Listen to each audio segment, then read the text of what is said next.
Magandang araw sa atin lahat mga kababayan, saan man panig kayo ng daigdig naron. Dito na naman tayo sa another episode ng ating vlogs, Badong Ratelis po. Pag-uusapan natin ngayon, ito po, no? Yun pong umaaray po si Leni Robredo sa lala po ng problema ng droga sa kanyang syudad na Naga City. Ayan. Akala nyo matotokis nyo lahat. Ang gagaling magsalita ng mga yan eh. Anti-war on drugs. Mga wala kasing karanasan sa pamumuno sa lokal. Kaya po sila galit sa war on drugs. Ngayong nakita nila, ngayong binigyan sila ng pagkakataon na maging totoong pinuno, nakita po nila, no, yung lala ng problema sa Naga City. Pag-uusapan din po natin, ito po si Jessica Soho ay nadismayado po sa nagaganap. Sabi niya nga, spiral downward trend ng ating bansa dahil po sa korupsyon. Alam niyo, Ma'am Jessica Soho, malaki po ang papel na ginampanan ng mga media dito po sa lumalang sa malalang pagnanakaw o korupsyon, no? Kita nyo po, kahit hindi na po natin sabihin, marami po sa media, bayaran. Nakakahiyaman po sabihin.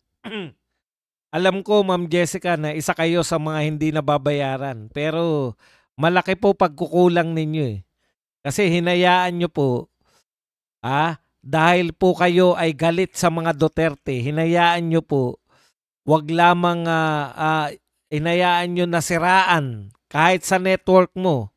Siniraan nyo lang na siniraan yung mga Duterte habang hinahayaan nyo na hindi kayo magbantay. Hindi nyo ginampanan yung tungkulin nyo bilang media. Nagampanan ng magnanakaw. At eto pa po,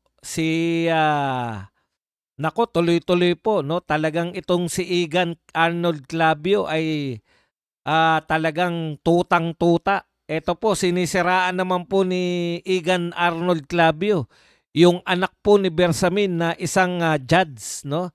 RTC judge. Yan po mga pag-uusapan natin, pero bago yan, kung bago ka pa lang dito sa ating channel, mag-subscribe ka na. Dahil ito lang ang tanging channel na may kinikilingan, may pinapanigan. Una sa balita, huli sa impormasyon, kaya ano pang hinihintay nyo? Pindot na, okay.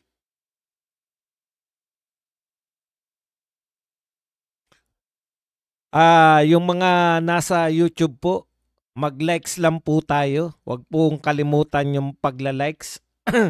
Yun naman pong nasa TikTok, mag-heart-heart lang po tayo dyan. Like, share, at kung ano pa po ang gusto nyong gawin sa buhay. Okay. Unahin na natin tong si Arnold Clavio. Gulat na gulat talaga ako rito kay Arnold Clavio. Talagang gamit na gamit. Ito po, hindi po natin alam ang nangyayari. Talagang bahagi po yung media ngayon ng malawakang paninira rito kay Bersamin. Gusto talaga nila na nasiraan si Lucas Bersamin para lang po mailigtas yung dating amo ni Bersamin. Okay. Sabi po ni Igan, matapos sa December ang termino ni Judge Byron San Pedro bilang presidente ng Philippine Judges Association. Walang problema, no? Ang nakatakdang pumalit sa kanya sa pwesto ay si RTC Judge ng Las Piñas na si Pia Bersamin Emboscado. Si Judge Pia ay anak ni dating Executive Secretary Lucas Bersamin. Sa ngayon, naghahanda ang Korte Suprema sa buong bansa sa gitna ng pagsasampa ng kaso laban sa mga isinasangkot sa katiwalian sa flood control projects. Sa dahilang nabanggit na si Bersamin na nakinabang o nakatanggap ng kickback out of delikadesa, with all due respect, nakakabuting wag nang tanggapin ito ng nakababatang Bersamin. May papakitang seryoso talagang hudikatura na mapanagot ang mga nagkasala na walang bahid ng pagdududa. Antindi, no? No? Antindi ng paninira ni Clavio. Kay Clavio, guilty na kagad si Bersamin. Wala pang nasasampang kaso kay Bersamin. Pagdating sa'yo, wala po akong pakialam, no? Alam po natin na tauhan po yan. Pero ganito po, pinapakita ko po sa inyo kung paano po nagtatrabaho ang media. Kasi mamaya, sasagutin natin si Ma'am Jessica Soho.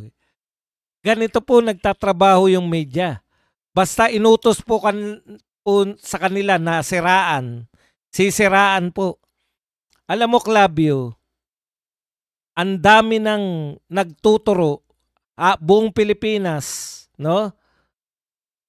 Si Martin Romualdez, si Saldico, si BBM, sila po, no? Yung mga matutunog ang pangalan bilang mga pangunahing aktor dyan sa mga flood control project. Bakit? Si Bersamin na wala pa naman nagtuturong direkta sa kanya, si Lucas Bersamin, bakit guilty kagad sa'yo, Arnold Clavio? Bakit hindi namin naririnig na banatan mo noon pa, si Martin Romualdez? Bakit hindi mo binabanatan? Ayan, no? Sa dahilang nabanggit na si Bersamin na nakinabang o nakatanggap ng kickbacks. Antindi mo. Sa tingin ni Clavio, may kasalanan na si Lucas Bersamin. Pero si Martin Romualdez, hindi mo mabanatan ng ganyan. Pinagtatanggol mo pa, halatang halata ka. Ayan po ang sabi niya, out of delikadesa, dapat bantanggihan ni Las Piñas, RTC Judge Pia Bersamin Emboscado, anak ni dating Executive Secretary Lucas Bersamin, ang pagiging susunod na presidente ng Philippine Judges Association? Wala kang pakialam. Bakit? May problema ka ba sa judge? Kaya hindi ko kilala yan si Bersamin Emboscado. Ibig sabihin, hindi mo na siya patatanggapin na presidente ng Judges Association dahil sa palagay mo, guilty yung tatay niya. Antindi mo, Clavio. Ako po ay kulto ni Digong. Anong kulto mo, Manong? Ikaw, kasama ka ba sa kulto ng paulit-ulit? Ikaw ba ay kulto ng mga aso? Ang daming tanong, isa lang naman. Ganyan yung mga aso, paulit-ulit, 3 beses dapat. Clavio, wala nang hiya-hiya. Kaya yan po ngayon ang linya. Basta lagi po nauna si Clavio. Yan po ang masasabi natin na diskarte ng mga bayarang media, no? Pag sinabi na po ni Clavio, susunod na po sila. I-refresh ko lang po kayo kung ano po yung sinabi ni Clavio na ngayon po ay dala-dala na ng media. Natalakay natin to noon. Ito po, nung una nilabas to ni Clavio, tayo po ay unang nagsabi nito na ito ang dadalhin ng bayarang media. Ito po yung sinasabi natin noon. Kailan niya pa sinabi to?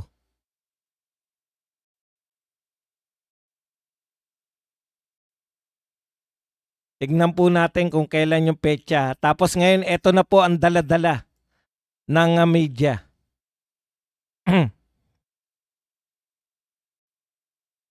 Ito po.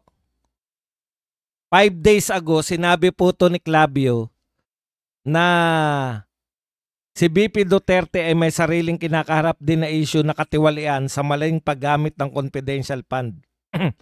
Kung pangsamantalang magte-take over ay ang militar at ililipat ito sa pribadong sektor, pabor ba kayo ng caretaker muna ng gobyerno ay sina Ramon Ang ng San Miguel, Manny Pangilinan at First Pacific PLDT Ricky Rason?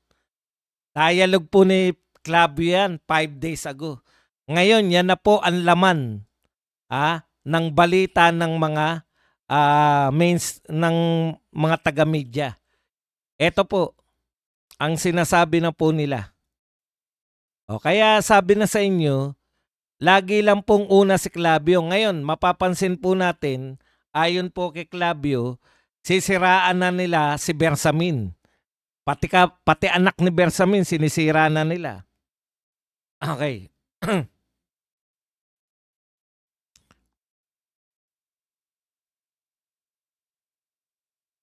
Ito po, ang ayon sa bilyonaryo, ultra-bilyonaryo Ramon S. Ang is emerging. Ngayon po to as a consensus caretaker in influential business circles should the country's political paralysis from the flood control corruption scandal deepen and drag the economy into further uncertainty.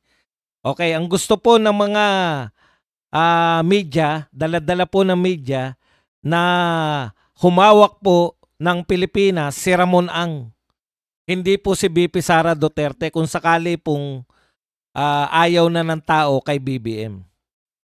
Yan po ay illegal, no? Kahit na kayong mga media, dapat ito si Arnold Clavio at itong mga media ipakulong. Kasi nananawagan sila ng illegal na gawain. Nananawagan sila ng wala sa konstitusyon. Nananawagan sila na mag-take over yung militar at bigay ang pamumuno kay Ramon Ang. Aba, daig pa po niya ng destabilization. Pati po konstitusyon, nilalabag ninyo. Yung nakalagay po sa 1987 Constitution, na pag nawala po ang Pangulo, is either nag-resign, namatay, o kung ano man ang nangyari at hindi na makapagpatuloy ng pagiging presidente, ang linaw po sa lahat ng naging konstitusyon ng Pilipinas at pati sa umiiral na konstitusyon, hahalili ay pangalawang Pangulo.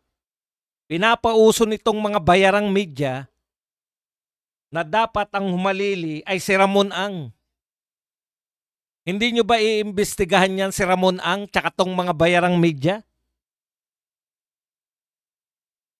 Tapos, nagrarally lang yung mga Duterte, hinihingi lang na, humihiling sila na military takeover at ipasa kay Ramon Ang. Kutya si Ramon Ang pala. Sino kaya yung private na individual na tumawag kay Bersamin na hindi na siya pwedeng mamuno? Wala tayong kamalay-malay. Nakikialam na pala, direkta na yung mga oligarko. Hindi na lang po si Arnold Clavio nagsabi niyan. Binasa ko po sa inyo, nagsimula yan 5 days ago kay Arnold Clavio. Bakit may nangyayari ba sa presidente? Tanong namin yan ng mga walang nakakaalam. Kayong mga nanonood sa TikTok, kung wala kayong alam sa Pilipinas, manood na lang kayo ng mga sumasayaw. Huwag kayong sumausaw sa politika kung wala kayong alam. Klaseng tanong yun. Bakit may ano ba sa Pilipinas? Ano ba nangyayari?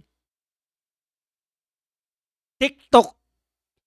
Kung kayo sa TikTok, ayaw nyo sa politika, manood na lang kayo ng mga sumasayaw, yung mga yumuyog-yog. Kung hindi mo na uunawaan yung mga pinagsasabi namin, Brad, yung mga yumuyog-yog na lang panoorin mo, hindi ka bagay dito, politika to. Pang may utak to.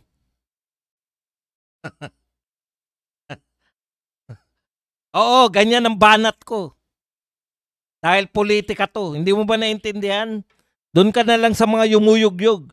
Iyog-yog mo. Iyog-yog mo. Nakuha nyo pang nakuha nyo pang mag-comment. Bakit yan ang topic mo? Bakit hindi ka sumasayaw? Ganun ba gusto mo? Okay, tuloy po natin.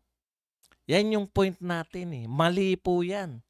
Nagsasabi kayo ng destabilization. Tignan nyo nga itong sinasabi ni Clavio. Hindi ba destabilization to? Mas malupit to. Military takeover yung sinasabi nitong tao na to.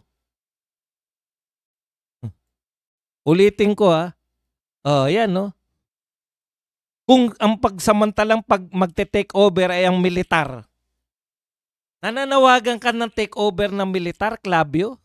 Antindi mo, yan po ang malinaw na destabilisasyon. Kami po, hindi po kami nanawagan ng military takeover.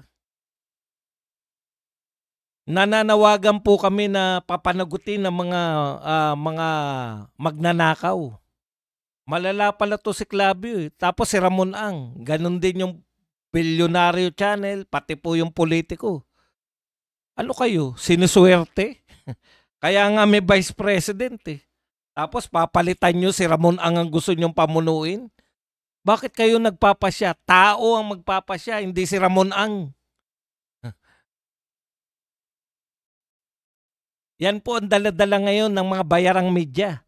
Kaya yung tanong ni Constantino, bakit si BP Sara ang gusto mo? Hindi ba dapat, utot mo, hindi gusto ni Vic Rodriguez. Hindi dahil sa gusto ni Vic Rodriguez si BP Sara. Yun na nakalagay sa konstitusyon. Pag nawala ang presidente, pag nag-resign, namatay, o kung ano man ang nangyari, vice president ang papalit. Hindi yung mga kung sinong mayaman na tao. Ramon Ang. Bakit hindi nyo imbestigahan ngayon si Ramon Ang? Bakit siyang tinuturong pinuno niyan? Imbestigahan nyo si Clavio. Nananawagan ng military takeover. Hindi yung mga ralista, mga inaano nyo. Okay. Okay. Punta po tayo rito sa mga iba pa. Ito po si Ramon Tulfo, bumanat na naman. 50 million pambayad umano sa mga pro-Marcos vlogger. Nawawala. Yan po ay binalita ni Ramon, hindi po Ramon Ang. Ramon Tulfo. Ibinunyag po sa Facebook ni Ramon Tulfo. 50 million pambayad umano sa mga pro-Marcos vlogger. Nagtataka lang ako Ramon Ang. Ay Ramon na Tulfo. Mon Tulfo, nagtataka naman kami. Bakit? Bakit concern ka? Bakit concern ka sa nawawalang 50 million? Hindi ka ba kasama ka ba riyan? Kasama ka ba riyan? Ha? Alam kong dapat concern dyan yung mga hindi nabayaran. Kasi sabi mo, 50 million pambayad umano sa pro-Marcos vloggers nawawala. Bakit concern ka? Ang problema, nahahalata kayo.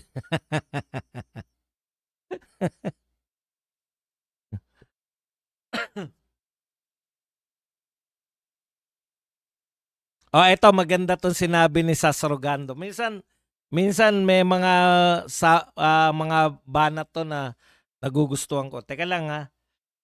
Bubuksan ko lang 'tong ating electric pan.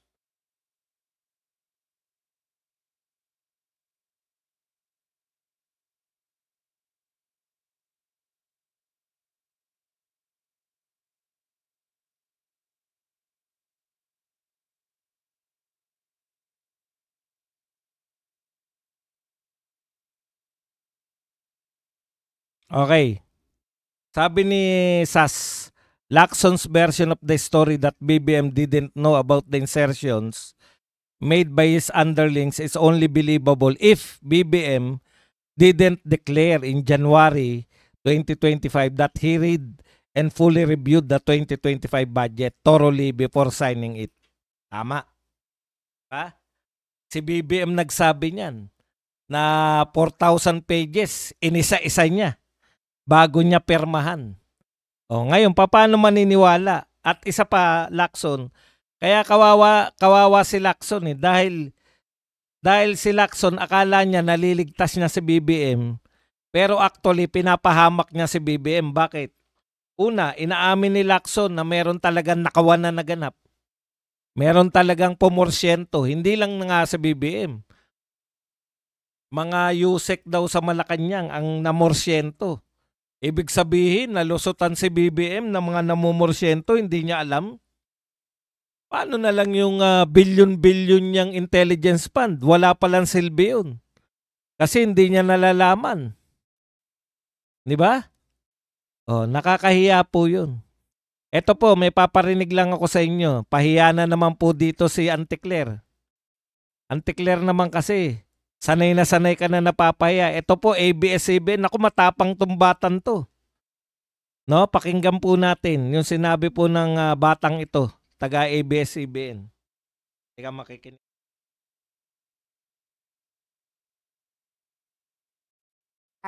The former executive secretary denied that he resigned out of his own accord. So ano po yung totoong reason kung bakit po siya tinanggal at sino po yung nagpatanggal?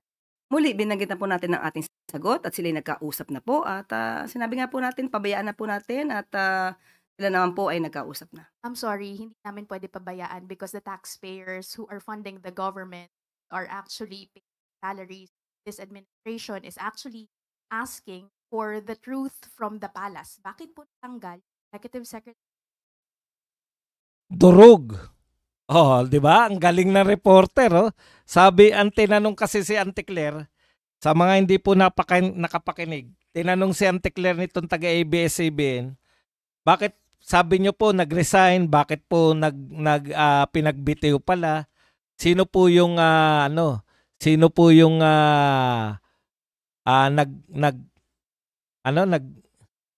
pababa sa pwesto ni Bersamin? Nagkasundo na po sila, hayaan na po natin. Aba, hindi po pwedeng pabayaan. Kasi taxpayer po nagpapasweldo sa inyo. Durog.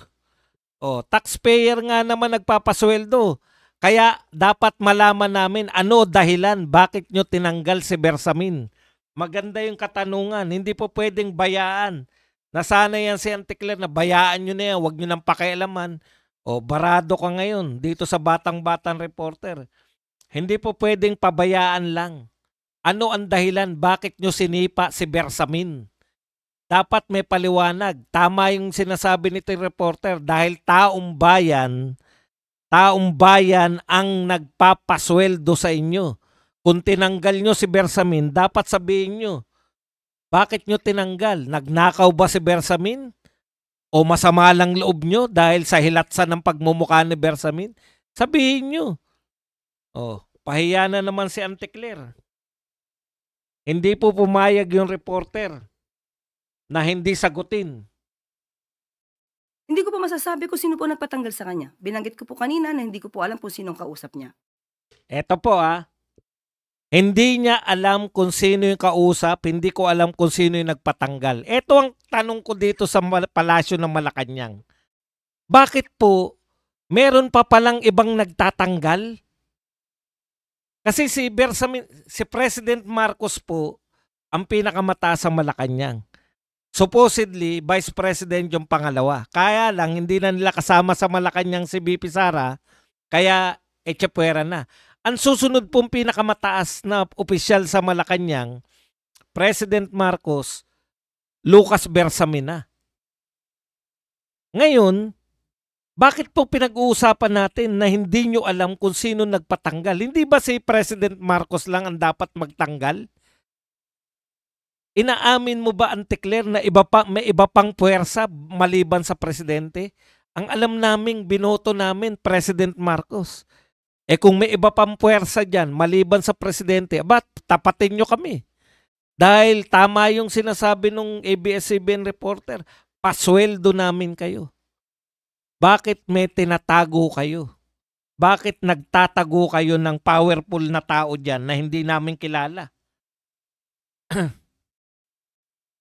Kulong kayo mga demonyong dutae. Puta, ganyan lang. Alam nyo, kung mga bugok kayo, wag kayo dito sa channel ko, pang matalino lang to. Pasag kayo sa akin, gago. Pasag ako sa'yo. Pang matalino lang to, hindi pa pwedeng dutae. Hindi pa pwede rito yung dutae. Magbigay ka ng magandang argumento, hindi yung dutae kayo, sabog kayo sa akin. Otot mo. Pambobo yung argumento mo. Hindi po pwede dito yan. Okay, balik tayo rito sa mga matatalino. Sa YouTube. Balik tayo sa inyo. Di po ba? Bakit po sinasabi ni Auntie Claire na hindi ko kilala kung sino nagtanggal kay Bersamin, hindi ko kilala kung sino yung kausap niya? Ibig sabihin, inaamin ninyo na bukod kay Mr. President, may makapangyarihang pantao dyan sa Malacanang? Aba, delikado yan. Ang binoto namin, presidente lang. Hindi kami bumoto ng ibang may power. Ang susunod po sa presidente dyan na taga Malacanang, si Lucas Bersamin na. Tapos iba raw ang tumawag kay Lucas Bersamin. Oh. Nakakatawa ka, Tatang. Hindi ako nagpapatawa. Kung natatawa ka, kasi bugok ka. Pag nakakita ka na matanda nagsasalita, nagpapatawa na sa'yo. Gusto mong matawa? Doon ka sa kalbo. Bobo. Hindi naman ako to.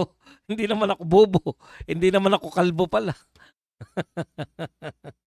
Okay, punta na po tayo kay Lenny Utz. Ito po, nakakagulat na hindi ko po alam na sasabihin po to. Nakita nyo po mukha ni Lenny ngayon, nawala na po yung freshness sa pagmumukha ni Lenny Utz. Ang natitira po, biglang tumanda ng 20 years si Lenny Utz. Nung siya po ay Vice President, dahil totoo naman, wala namang ginagawa siya bilang Vice President, nakikipag-unahan lang, medyo maganda pa po ang kutis nito ni Mayora.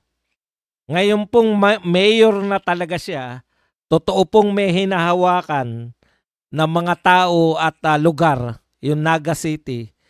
Aba, ang laki po na itinanda nito ni Lenny Utz.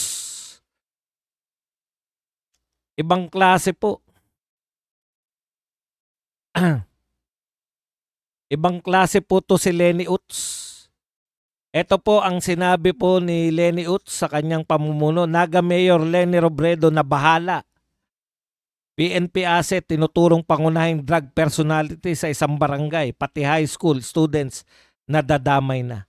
Alam mo, Lenny Robredo, tapos sinisita niya, yan kasi ang problema sa mga dilawan at kakamping. Hindi talaga sila marunong mamuno. Mayor ka, Lenny. Bakit ka nakikiusap sa mga kapulisan na gumpanan nila yung trabaho? Utusan mo yung mga pulis. Under mo yan eh. Mag-conduct ka ng war on drugs. Bakit? Minasama nyo kasi yung war on drugs.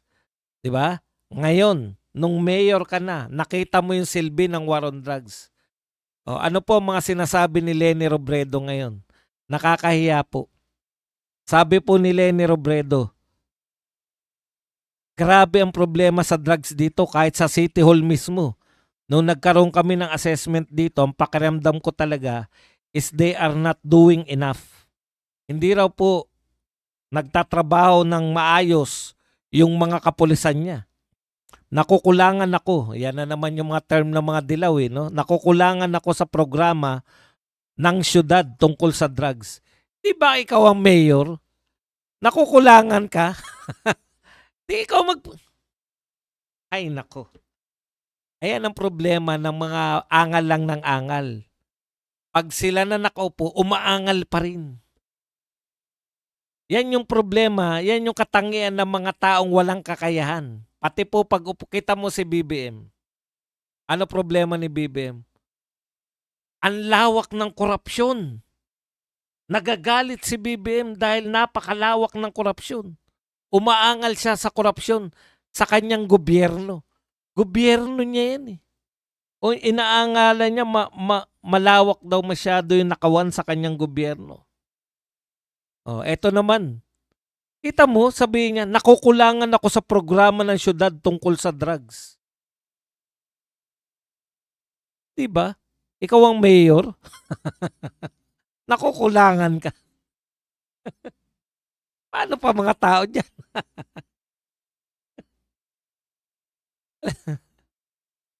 Eh di gumawa ka. Alam po problema mo? Yung presidente ng Pilipinas, nag-conduct ng war on drugs nung ikaw ay vice president, hindi ka natuto? Wala kang ideya kasi nung panahon na ikaw ay vice president, wala kang ginawa kundi pumutak sa media, panatan yung war on drugs. Ngayon, nung ikaw na yung leader, mayor ka na ng lugar mo, hindi mo ngayon alam paano magpatupad ng war on drugs kasi panay atake lang ginawa mo eh. Di ba? O ngayon yung nakita, mga dilawan. Ito po, ang katulad ni Lenny Robredo na isa sa mga anti-war on drugs. Ngayon po, nakukulangan sa programa ng syudad tungkol sa droga. Okay. Tuloy natin ang pagbabasa. Pagdating sa enforcement, kaya ng PNP yan. Pero dapat may maayos na synergy. Synergy? Anong meaning na synergy? Putak. Magtokha-itokhang mo yung mga... magsagawa ka ng tokhang. Ewan ko kung hindi tumino yan. Synergy. Sa trabaho ng PNP at sa City Hall. Yan. Madami na akong ipinasang information kay Colonel Pariñas. In fact, marami tayong nakukuhang information na nagrereklamo sa barangay. Ang pinaka-problema nila ay yung asset mismo ng pulis. Siya pa yung nagiging main drug personality sa barangay. Nasabi ko na yan kay Colonel Pariñas. Hindi ka pinakinggan. Hindi ka sinunod. Tapos meron din na parang openly, di ko nasasabihin kung anong barangay, pero nasa reports ko na grabe. Parang nasanay na lang, pati mga high school students involved na sa droga. Parang si BBM pala to eh. Di ba? Sinasabi niya lang, malala ang problema dito sa hinahawakan kong bayan. Syudad, Naga City. Nireport ko na sa pulis pero hindi nila malutas. Ikaw po lulutas, mayor ka eh. Ikaw na po yan, sayo na po yan, trabaho mo na yan. Yan po ang pagiging executive, hindi po yung picture-picture lang. Ngayon nyo po naunawaan kung paano po mamuno. O kaya yan sila yung Tibero, sila Kiko Pangilinan, palibasa mga hindi, sila Laila de Lima, palibasa mga hindi nakahawak ng posisyon, yung totoong naging executive, wala silang ideya. Kaya kontra lang sila ng kontra sa droga. Pagdating na ikaw na namumuno dun sa lugar mo, imposibleng hindi mo maging problema ang droga. Kung ano ka, kung ikaw matino, mukhang matino naman to si Lenny Utz. Mukhang matino naman siya sa isip niya.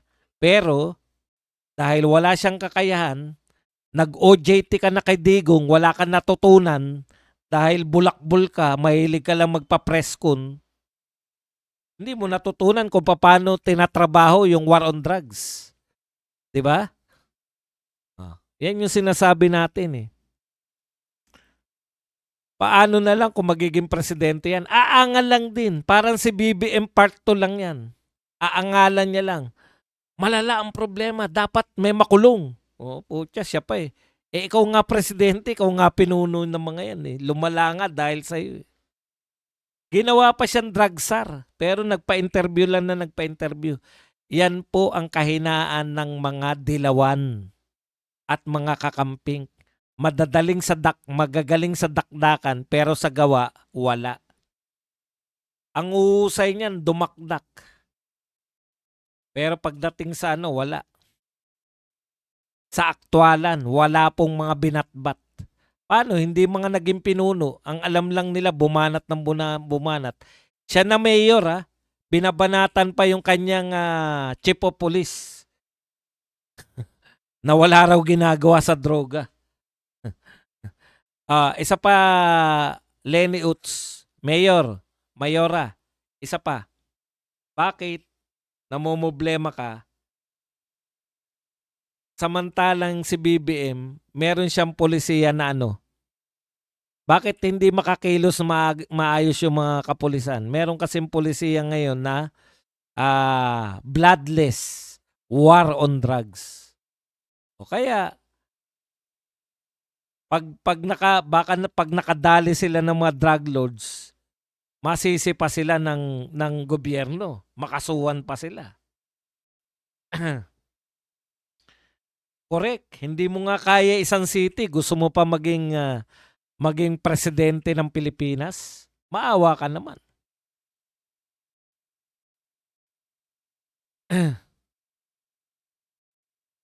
Tinalakay ko na yan kanina. Balikan mo na lang Brad Pitt.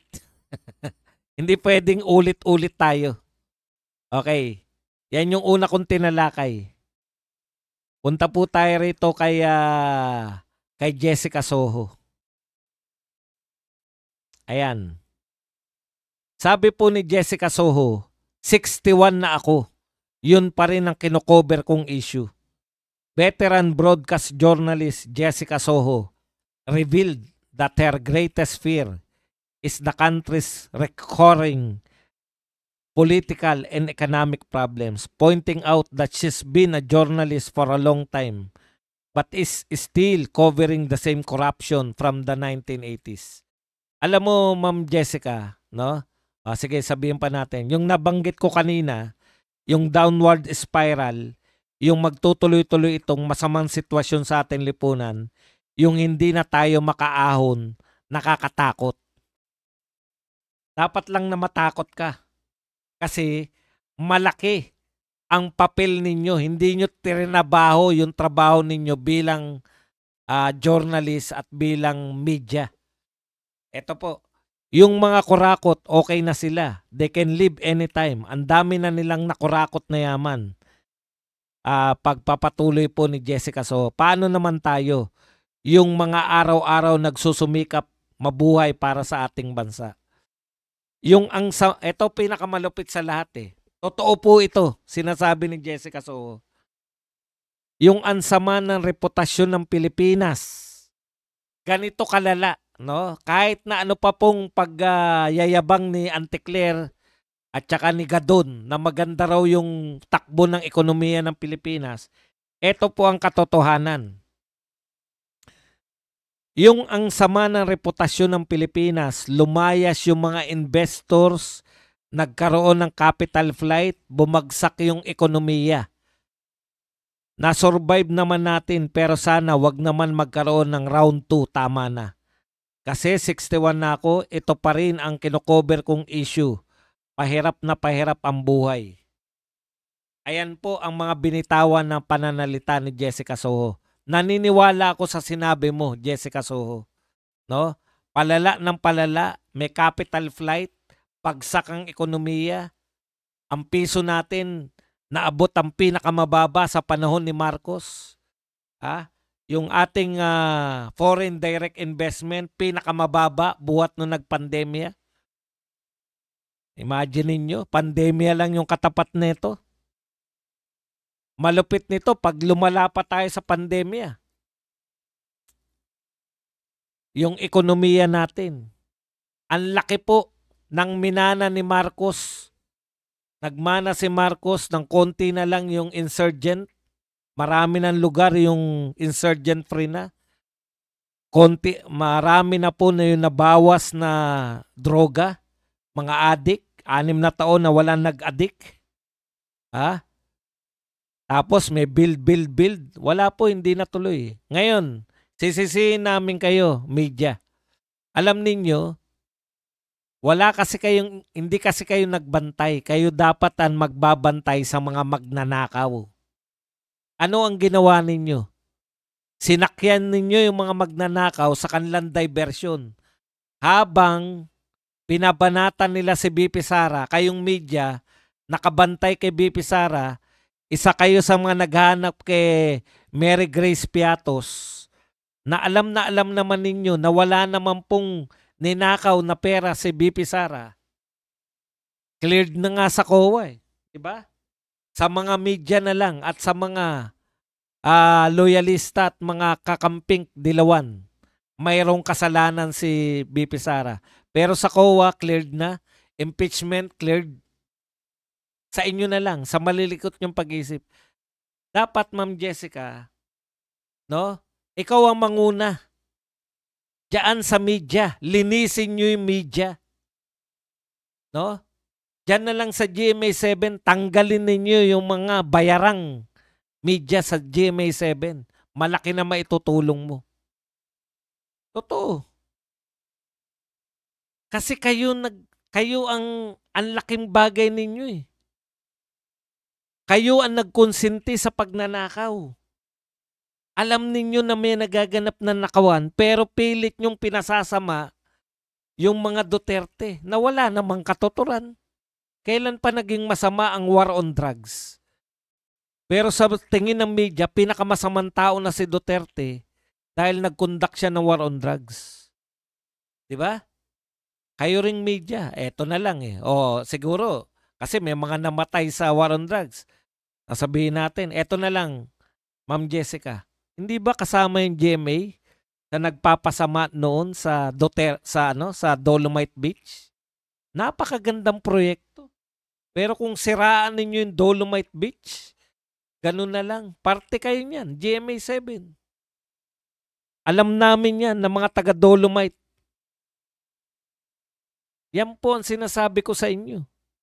Naging bahagi kayo, no, ng misinformation, disinformation.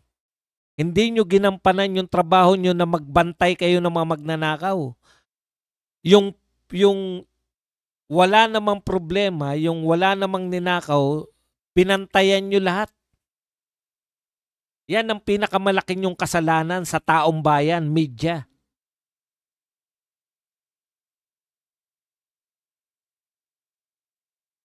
Lalo ka na Jessica Soho, kala mo ligtas ka? Hindi, boss ka ng mga taga-media eh. Marami sa GMA7 galit sa mga Duterte, yung galit ninyong personal sa mga Duterte, siguro mga adik, may mga adik kayong mga katropa pips. Kaya galit na galit kayo sa mga Duterte.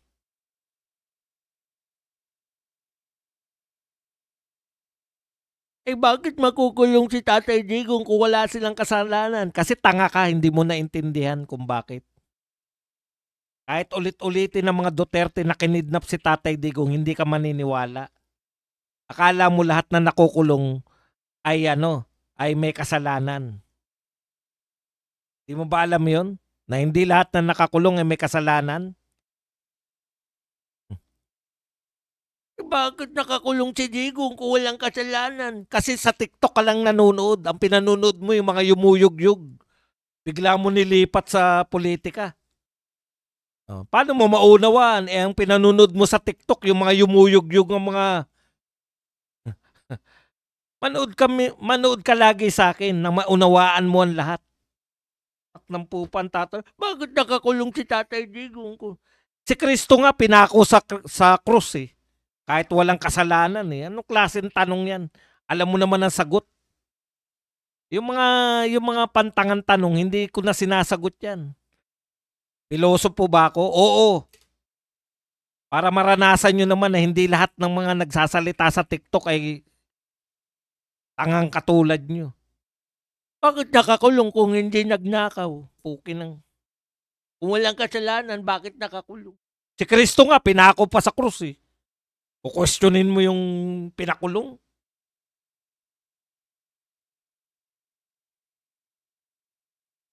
Yan lang po ang ating topic. Pwede na kayo magtanong, pwede po kayo magbigay ng reaksyon at higit sa lahat, pwede po kayo magpakape. Kayo sa TikTok, mag-heart-heart lang kayo, magpabulaklak kayo. Kung ayaw nyo, manood kayo ng mga yumuyug-yug. Iyug-yug mo. Iyug.